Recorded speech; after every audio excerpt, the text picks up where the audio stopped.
Can you please just elaborate on that so that we're sure of what you're trying to communicate when you say signaling? So, very simple.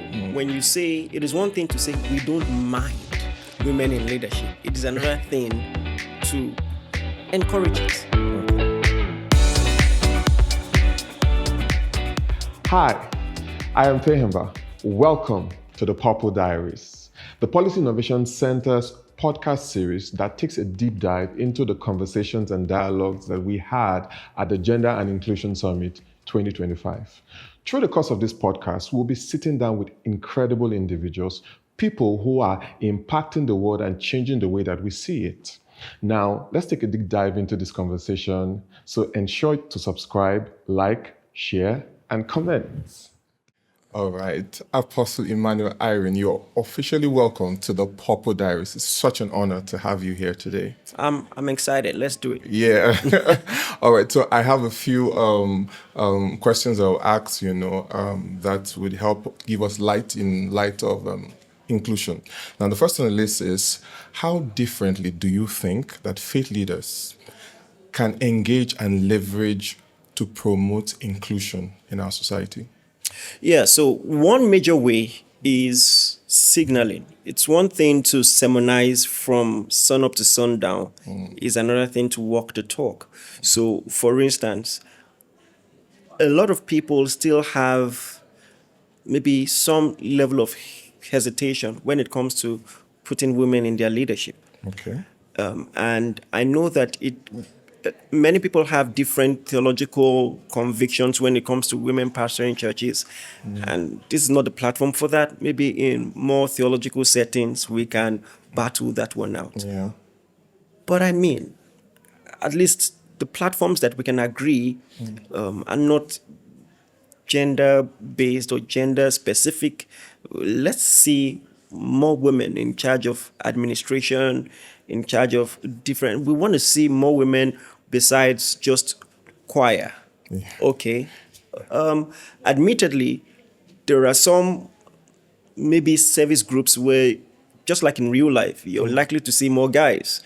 And I'm not one of those people who think that inclusion should be forced, where you just say, hey, women, join the security unit by force. I don't think it's necessary, but I think that the idea of equity is that there are equal opportunities. Yeah. So if you don't see the representation there, it is because the women themselves were not interested, not because there was any structural bias limiting entry, if you understand what I'm saying. Yeah. So I think that the signaling will be important.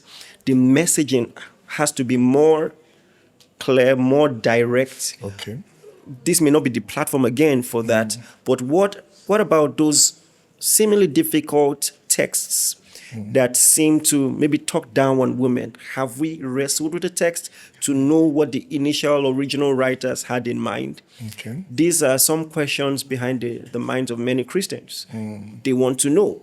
So the whatever might be a doctrinal hindrance has to be dealt with, and then signaling, put them in the leadership, as many as want to serve God in those capacities. I think those are two major ways, in addition to the things that I said earlier. Okay.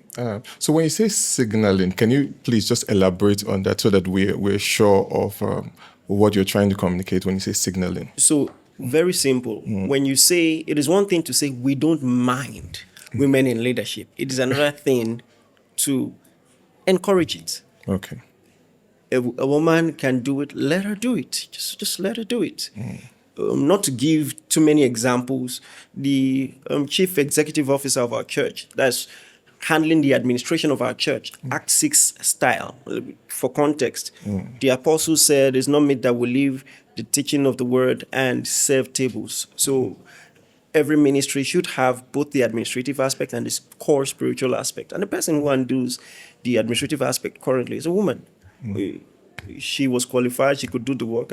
Yeah, she's doing it and she's doing a great job. So that's part of what I'm saying. Okay. And if I'm being honest, it wasn't really something that I was exactly deliberate about. I just had the mind. When you live biblically, when you have a genuinely biblical worldview, Yeah. you wouldn't see any of these biases. Do you understand what I'm saying? They can do it, let them do it. And so in another interview, someone was asking, how come Celebration Church has many female resident pastors? It wasn't something we deliberately did. They were full of the Spirit, full of faith. They could do it. They had a track record of leadership in smaller roles. And so it was a no-brainer for us. So that's part of what I'm saying. All right. So the next question here is, what roles do you think that faith leaders can play in the design and implementation of inclusive policies and programs? So I think that's a very important question, because I believe firmly that policy in general,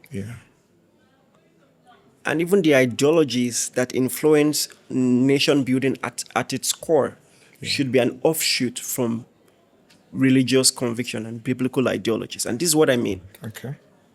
If we believe that God made man and God has a purpose for man, then his ideas should be superimposed. I'm not talking about having an overly religious community. I'm talking about having a community that at its core fears God. And that's very important. Okay. Because like I said earlier, what other ideology can we all unanimously hold on to? If you talk about gender equity under any other lens, and I say, why is it important? You say, because it's good for society. Who determines that? Why?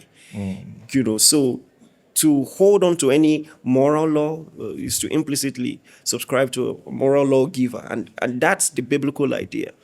So I think that there should be platforms, bridge platforms, where people in charge of policy making and governance and the church find a way to sit on a round table like this and hash things out and say, this is where I think you can do things better, and this is where I think you can do things.